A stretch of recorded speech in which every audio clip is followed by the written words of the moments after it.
J'ai dit, là, mon abalanion, soit un fou, la journée, papa, tout fond, la seconde, pour côté Sabino, comme mercredi 30 juillet, la Palais de la Nation, Madame Chantalier Lumoulopi, coordonnatrice, il y a service spécialisé, il y a chef de l'État en charge, il y a jeunesse, lutte contre la violence faite à la femme et la traite de personnes, il y a combo, il y a chef de l'État, à président qui séance de travail en marche, il y a journée internationale, il y a lutte contre la traite des êtres humains. Tout pour souvent, on a visto, na Assemblée nationale pour la côté Sabino, que 6e conférence mondiale, il y a président, il y a parlement, et Fongwa Maki lundi 29 juillet, deuxième journée de Izalaki, débat général, puis audition, il y a discours, il y a président, il y a différents chambres. Héritier Papinem, reportage.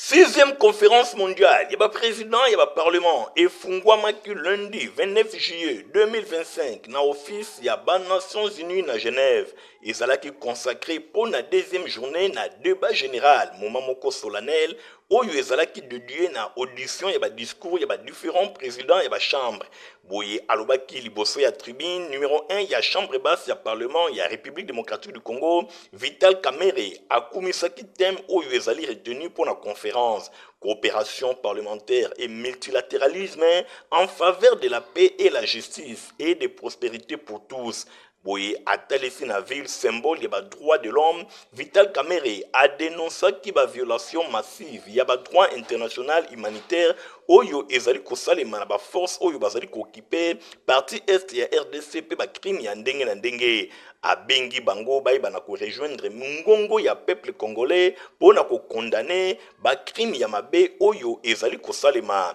Vital Kamerhe akumisaki choix courageux ya République démocratique du Congo na leadership ya président na yango Félix Antoine Tshisekedi Tshilombo pona kosala kimia elongo na voisin na ye Rwanda. Engagement ya République démocratique du Congo pona kimia ezali koleka cadre ya conflit elongo na Rwanda. Kasi atalisi alobi alingi ko réaffirmer volonté sincère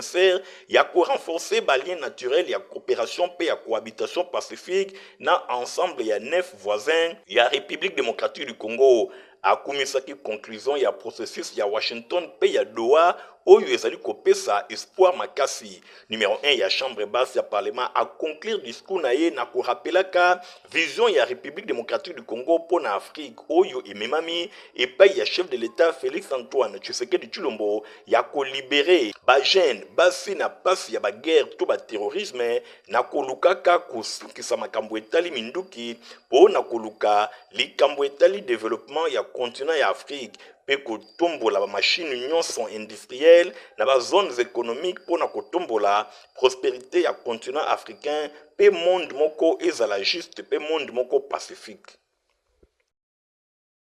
Totikala kaka na Assemblée nationale pour na kosignaler bino kon nangambo na ye professeur Jacques Njoli akambi délégation ya RDC na 5e session ordinaire ya Pape Koutou asolola ki na président ya parlement panafricain pour na etali pacification ya RDC pe ya région ya ba Grand Lac. Encore une fois de plus Héritier Mapine. Professeur Jacques Njoli et Sengekeli, rapporteur ya Assemblée nationale ya République démocratique du Congo, a cambi délégation moko munene na 5e session ordinaire ya 6e législature ya Parlement panafricain. Oyo ezali kosalema na siège ya organe oyo ya Union africaine na Midrand, minguna na Afrique du Sud. Milulu Oyo ezali placé na thème justice pour les Africains, les personnes descendance africaine par les réparations. Na tinawana session Oyo chef ya délégation ya ba parlementaire ya RDC, membre ya Pape Jacques Njoli abetaki masolo na président ya parlement africain. Boye honorable Fortune Charumbira na impératif Oyo etali organe législatif panafricain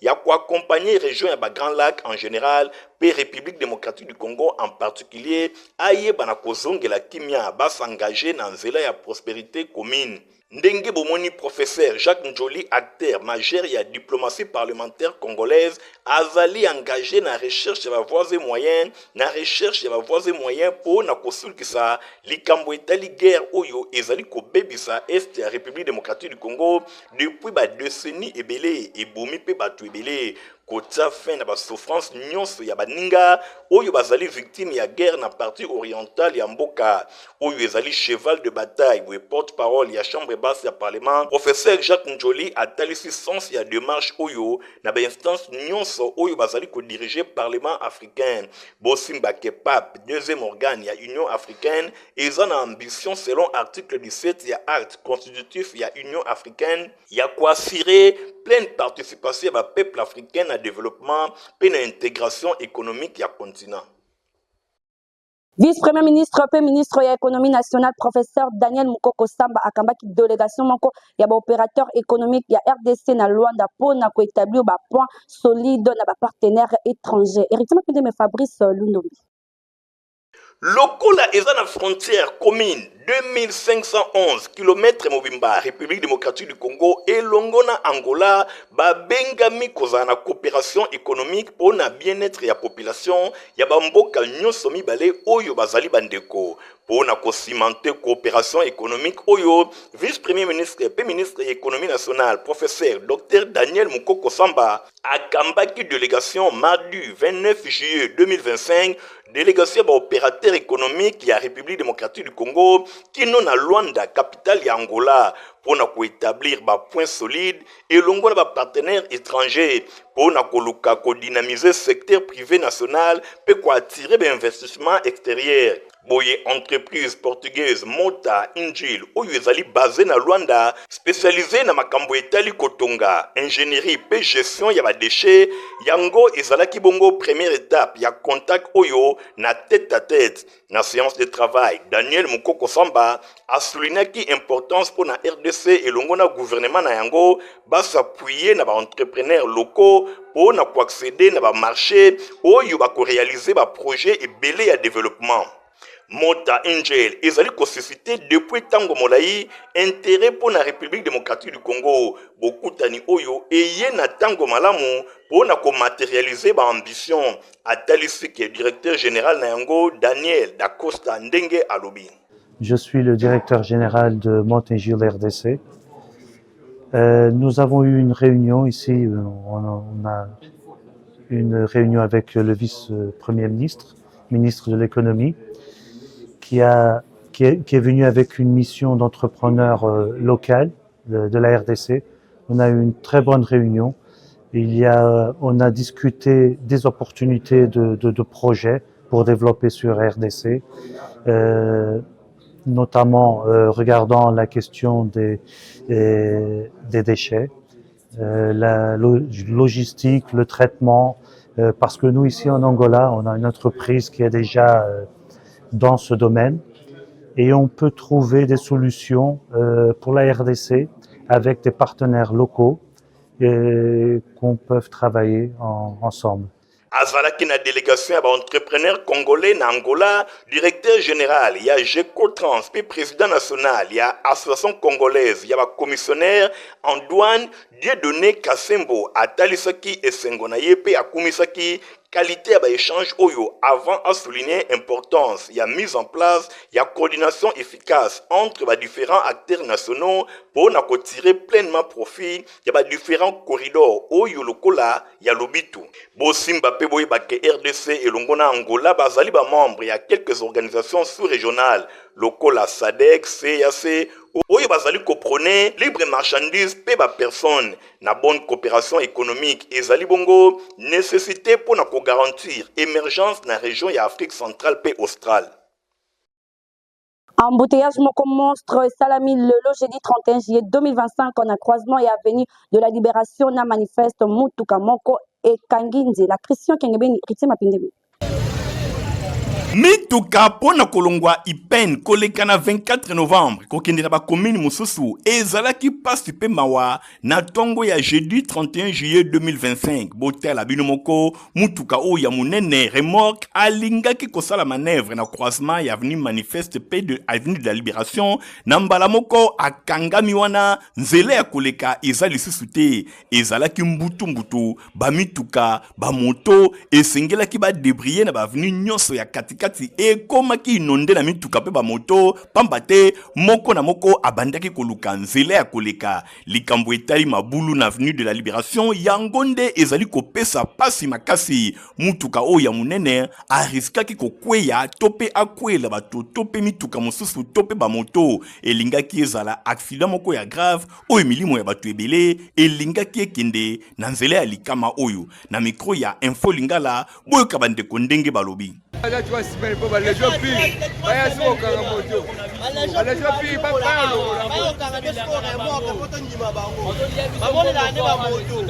nyonso wana population azali kosenga réhabilitation totale ya avenue de la Libération et pa wapi mabulu ezali ebele misala soki esalemi eko permettre lucidité ezala fluidité ya mituka ezala nyonso ekosalema na ndenge ya malamu oyo population to bakumbi mituka elongo na bakumbi moto bamonaki na tongo ya jeudi 31 juillet ezalaki vraiment chemin de la croix suite na mutuka oyo ndenge ekangaki nzela na croisement ya avenue de la Libération pe manifeste. Bon, oye kabola quartier lemba imona monga fula pe na njilo brasserie na commune ya Nselebanda e bukanati sikoyo tikala kaka boye ba trafic côté oye e komi pasi makasi ritima pine meladi land. Population avandi na lemba imbu na commune ya Mongafula pe ngambo ya njili brasserie na commune ya Nsele bazali konyokwa makasi pona likambo etali ba trafic na bango raison ezali kaka moko ezali pont oyo likolo ya rivière Lukaya ezali ya kobukana ça fait le plus de 4 mois pont oyo ebukanaki population azali konyokwa mapona kokatisa ngambo na ngambo ezala même mituka tope bakumbi moto bango nyonso bazali konyokwa mapamba te pont oyo ezalaki vraiment mosungi na bango population ya côté oyo balobi même chef de l'état Félix Antoine Tshisekedi Tshilombo yango akendaki ko inaugurer usine ya Régie des eaux na Njili brasserie alekaki kaka nzela oyo kasi lelo ezali ya kobukana bato nyonso na lemba imbu pe na Njili brasserie même ebisika ebele na ville ya Kinshasa bazali kokamwa pe komilela boni ba autorité bazali ko s'intéresser te pona kobongisa pont oyo na micro ya Info Lingala journal ya peuple le grand chef coutumier ya lemba imbu Lutonadio Maneno alias Déclara apesi ba précision bato nyonso oyo banterema ezowuta betoza na difficulté toyebite est-ce que l'autorité nyonso bakitaki awa balancer biso appel et pas mu kwantombolo fati béton héros vivant parce que awa ozomona awa régie des eaux yango wana régie des eaux yango wana président de la république ayaki ko inaugurer mais alekaki awa oui alekaki awa na régie des eaux na pont oyo président de la république aleki na pont oyo na minute président oleka ndenge nini ata président de la république azana na char de combat biso to votaki population des abisso ba autorité oyo bakoki ko pesa biso message na chef de l'état soki baye awa baluki bazongi parce que carburant za yo fele ba véhicule za ya l'état tout ça voilà mais tant to votaka babondela kabiso soki to voter biso to komi binemi alors mu kwantombolo fati béton papa soki bazo bombela yo population ya Njili Kilambu lemba imbu toza na place ya koleka te pont oyo 4 mois rapport ya gouvernement ekendaka na présidence oyo biso ya pont oyo ezokende wapi sikoyo balongola biso na kini batia biso wapi et en plus ngai moko pe naza ayant droit de la ville autochtone ya Kinshasa ata balobi banyokola biso tina suka mukwantombolo fati béton président des présidents ozali président ya tribité mais président ya garant de la nation tolingaka yo za papa na biso babombelo makambu te bayebisa yo ke bana Njili Kilambu bana ya lemba imbu bana ya Verman komina Mongafula bazolela nzela ezate pont oyo chef de l'état ka osala inauguration na régie des eaux ebukana bakonzi basundoli biso na lemba imbu bana ya quartier Njili Kilambu komina Mongafula tout consort to sengi kaka gouverneur de la ville yeba ke gouverneur de la ville ezali pona biso bana lemba imbu te pona Kisasa Mobimba et puis PDG soki DG ya OVD fonction yo zwaki ya OVD yango yo fonction ya DG ya OVD yango yo papa ozali wapi ba ingénieur nyonso boza wapi ba parlementaire ba sénateur kasi ntango mpe tozokende boya lisusu osimba ke rivière lukaya oyo bozali komona euti na province ya Congo central yango ekei kobwakama na rivière njili mpe njili abwakami na fleuve Congo pont oyo nde esungaka batrafik ya ndenge na ndenge mpo na bakomine lokola Mongafula njili nsele mpe bongo na bongo population alekaka kaka na esika oyo tobanziki baautorité bakosala makasi mpo na kobongisa yango afin que trafic ezonga normal. Na enseignement bosimba pe boye bato ba élève finaliste ya secondaire lelo jeudi 31 juillet nde basilisi ba épreuve ya session ordinaire ya examen d'état édition 2024-2025 na étendue nyonso ya RDC. Donc pendant 4 jours ba bleu blanc bazala qui concentré na ba épreuve na bango to poursuivre basango na biso na institut supérieur d'enseignement technique ISET na mopuse oyo ezwami na ville ya Kikwiti basepeli ndenge année académique 2024-2025 et les cas qui pe babandi déjà ba inscription bolanda reportage oyo a correspondant na bango nsima mibu zomi uta bafungola misana bango ya kotangisa bana institut supérieur des enseignements techniques ISET Kikwiti basepeli komona lolenge bana na bango bakosisa kelasi pi ndenge bakosala bamisala na bango na ndenge longo bani tolanda na elobeli ya oya bino television bakonzi na bango Salomon Kitoko oyo azali secrétaire général académique pe lokola Bolivar Mudiji Mwanza oyo azali directeur général na établissement na biso toza na ébénisterie, toza na électricité, toza na électromécanique, toza na coupe et couture, qui n'est pas encore sur l'arrêté, c'est vrai, mais qui n'est pas encore opérationnel, toza na informatique de gestion, et puis toza pe na plomberie auto-outil ko créer kamikolo. Donc, tozela, parents, soki baza na bana, batindela biso bana bakozwa formation ya malunga.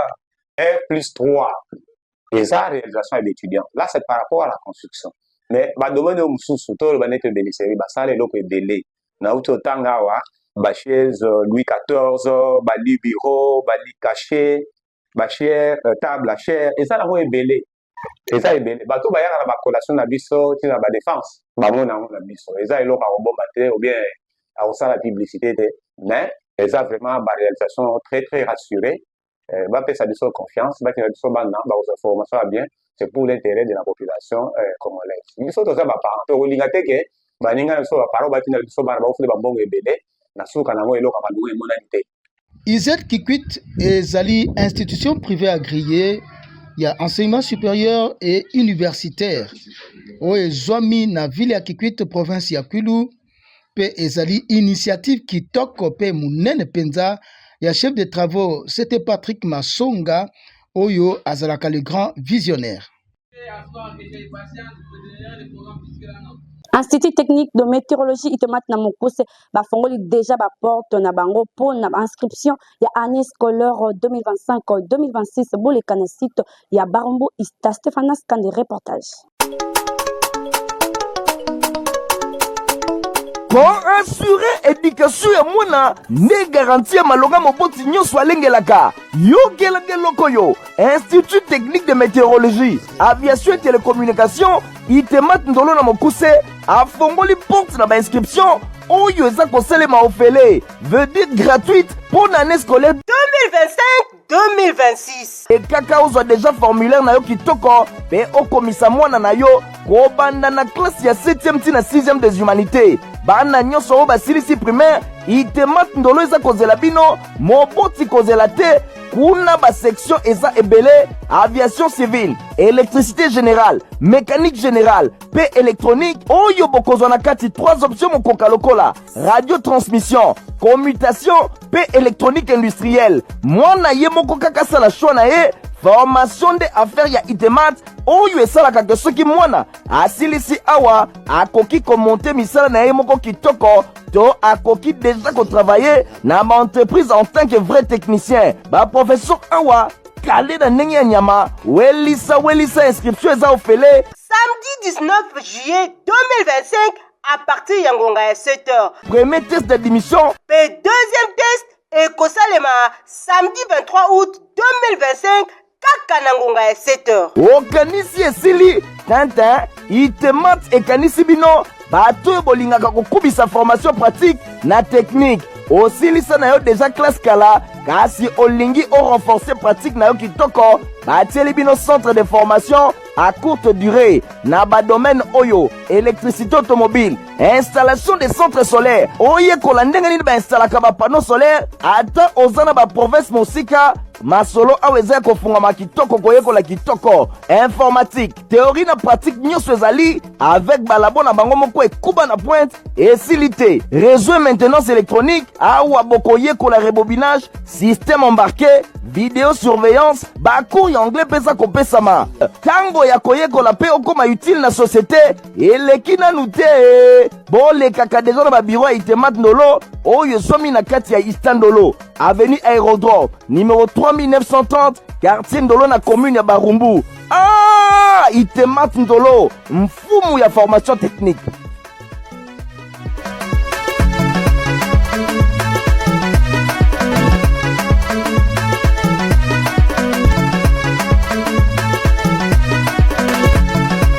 Inscription ici ebandi na complexe scolaire Mama Pemba 1PD école ya fondation Nerombumbu oyo ezwami na commune ya Kiseso erite mapinde beladi la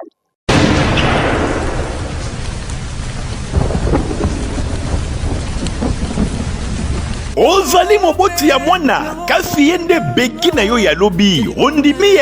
kitoko po ezala boye yoka bien po na éducation ya kitoko pe ya qualité koluka mosika te ezali kaka pene na yo fondation Nerombungu yango nde ezali korépondre na souci ya baparents ndeko po na année scolaire 2025-2026 oyo ezali kofongola baporte na mois de septembre yoka po na complexe scolaire Mama Pemba école ya fondation Nerombungu ekomi mibale ya liboso ezwami na avenue Bantandu numéro 44 quartier Bikanga na commune ya Kisenso ya mibale yoka ya sika eye nyonso kaka pona bana batanga kitoko yoka bien yango pe ezali kofongola ba porte na yango déjà na rentrée scolaire ya mois de septembre yango ezwami wapi avenue Mwanga numéro 11 na quartier de la paix toujours na commune ya Kisenso pona inscription ya année scolaire 2025-2026 bokende na Lombango pona kokomisa bana na bino kobanda lundi kino mokolo ya samedi ba bureau ezali déjà kofungwama ba section to ba option oyo ezali organisé toza na maternelle de 3 à 5 ans toza na primaire pe enseignement de base toza pe na latin philo sciences pédagogie générale commerciale et gestion coupe couture mécanique générale électricité construction pe électronique pona oyo etali ba pratique ba atelier pe ba laboratoire et kuba pe ya qualité supérieure toza na atelier ya mécanique électricité construction commerciale et informatique coupe couture pe électronique nyonso wana côté pratique Vandakinia ba école ebele ba yaka awadi cadeau signé fondation Nerombungu bongo pona oyo etali ba salle de classe bo bangate ba condition ezali vraiment ya kitoko ba salle ya minene ba salle bien aérée ba condition hygiénique et kuba ba banc kitoko pe ba enseignant vraiment ya qualité ba lauréat ba bimaka awa complexe scolaire Mama Pemba ya fondation Nerombungu poto na RDC poto na Kinshasa pe poto na commune ya Kisenso esika enseignement ya qualité ezali kopesama ezalaka mosika te bana kini pe ya RDC cadeau kitoko yango yo pona bana na bino merci honorable Nerombungu mwabanga moyo pona cadeau kitoko opesi na bilenge oyo ezali vraiment bato ya ITB kokolo bosambarke ebele polobi ba notable ya RDC bakobima awa okanisi esili ten mbula oyo honorable Nerombungu mwabanga moyo na souci azalaka na yango pona bilenge ateli bino pe item Mama Pemba yango pe ezali kofongola ba porte na yango kaka na mois ya septembre toza na ba option kuna lokola science infirmière pe sage femme yango pe ezwami na avenue Bantandu numéro 44 na quartier Bikanga toujours na commune ya Kisenso ya boye omona wapi tomona te kaka na banga moyo nyonso epai ya fondation Nerombungu epai wapi elengi eye pona bana batanga kitoko pe enseignement ya qualité kobanga monene ya babatima te kobanga kitoko na yango te pe enseignement ya qualité kobanga te kasi Minerval ezali à la portée ya moto nyonso po fondation Nerombungu aza na souci bana ya RDC batanga kitoko boya ebele boko sepela boza déjà à kosepela honorable homme social et sur la kanamoto tout bien. Institut technique de météorologie itemat Delvaux bazako bengisa ba congolais pour na inscription il y a année scolaire 2025-2026 baleka na Binza Delvaux. Stéphane Ascani.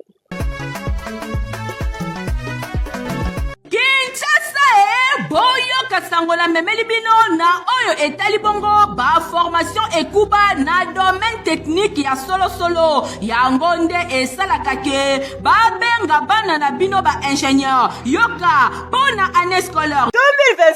2025-2026. Institut technique de météorologie, aviation et télécommunications itemat Binza Ista na Delvaux na commune ya Ngaliema bazali ko bengisa ba parents nyonso ya Kinshasa pe ya ba province ya RDC oyo bana na bango bazali na ba ambition ya kolanda ba formation na ba domaine technique lokola aviation civile, mécanique générale, mécanique automobile, électricité générale, construction générale, météorologie et électronique oyo na kati na yango bokozwa 3 options totangi radiotransmission, commutation, bakisa électronique industrielle, cours ya anglais pe informatique ezali na pointe po bana na bino bazala ata na susi mokete na mboka ya bapaya ba option nyonso oyo totangi boko kuta yango na itema Binza na Ngaliema. Sango malamu oyo tomemeli bino na 2025-26 ezali ouverture ya section mibale, section commerciale et gestion na section coupe couture. Toyebite na milieu oyo ba jeune mingi balingi kosala musala ya maboko po wana peza technique kotonga eza musala eza avantage ebele musala oyo ezosala ke surtout pour la base eza musala oyo eza ke libela otikali nango na maboko. Quand météo avenue Metelstat numéro 1 quartier Congo commune ya Ngaliema bolekaleka na ba bureau na bango pona ko retirer ba fiche ya ba demande d'inscription pona année scolaire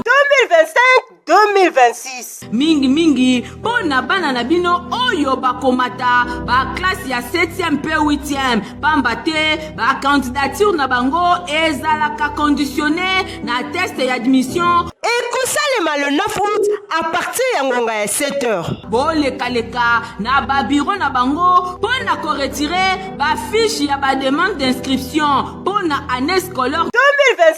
2025-2026. Ano batanga kawa bakosilisa wa bokoki komona bango ebele sur le marché tango aussi sa classe na bango na domaine nyonso aza na makoki ya ye moko kosala musala oyo ya ye koliawa a créer entreprise na ye pe aza apte ya kokende pe koluka esika musala esika mosusu pe bazwa ye penza parce que bazwi formation oyo ekoki penza mpona bango yango na bengi bino boya ebele boya non seulement mpona kowela komi komisa mais nalingi bokoma nanu avant botala ekole yango bovisite balaboratoire bovisite baatelier na biso mpe nsima nango ekopesa yo posta ya koya.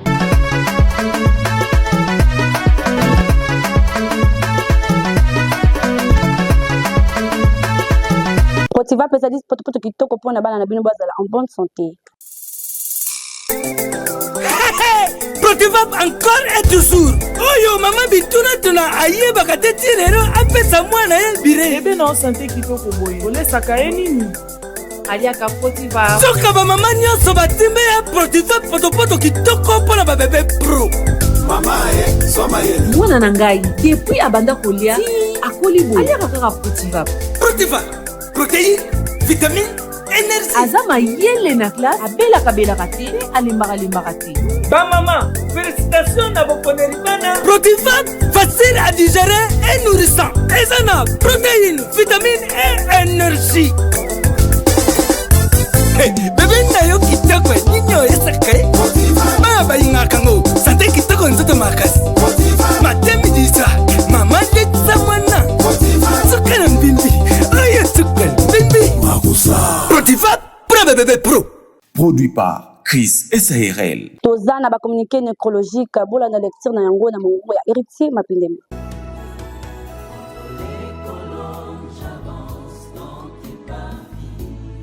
Famille Manzanza, Pasteur Cédric Manzanza, bazana makoyebisa na baninga pe bayebani na bango liwa ya mama tante pe koko na bango na kombo ya Germaine Buyika akufaki nsima ya bokono ya tango ya mokuse. Nzoto ya moi eza bongo na morgue ya commune ya Ngirengiri. Programme ya matanga eza boyi mardi 5 août veille mortuaire ekosalema na salle polyvalente na avenue Nyangara kuna na salle Pova. Mercredi 6 août 2025 nzoto ya moi ekobima na morgue ya Ngirengiri à partir ya ngonga ya 9h. Bokundami ekosalema na cimetière ya Kitambo. Tika ete communiqué oyo ekomela bato nyonso bayebi famille Manzanza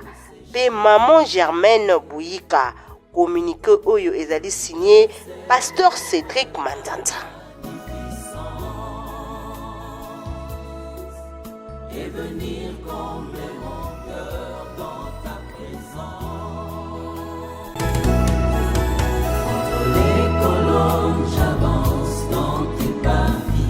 Famille Yosa elongo na famille Makanga bazana mawa koyebisa na bandeko baninga pe bayiba na bango nyonso liwa ya mwana pe ndeko na bango Jocelyne Yosa oyo akufaki depuis le 22 juillet 2025 na Afrique du Sud na sima ya bokono ya tango mokuse. Boye programme ya matanga ezali boye vendredi 1er août veille mortuaire ekosalema na salle Kojak oyo ezwami na avenue Monkoto na coin ya Gambela pe na direction ya Gambela. Bongo bokundami ekosalema samedi 2 août 2025 kuna sur place na Afrique du Sud. En attendant, matanga ezali kosalema na lopango ya Libota oyo ezwami na direction ya 24 novembre sima ya école technique na commune ya Bumbu. Tika ete communiqué oyo ekomela bato nyonso bayebaka Jocelyne Yosa. Dans les parvis de Dieu vivant brille le soleil et le vent. Merci na confiance pe fidélité bozala kalango na info lingala soki bosepela ki na édition ya mokolo lelo merci na Igor Tingi wazala ki na sima ya caméra concours rédactionnel ya Nathalie Kaila supervisé par héritier mapinde na montage tozala ki na Fabrice Lundo pe Christian Kengebi ninga na bino tokutana na mokolo ezali koya au revoir.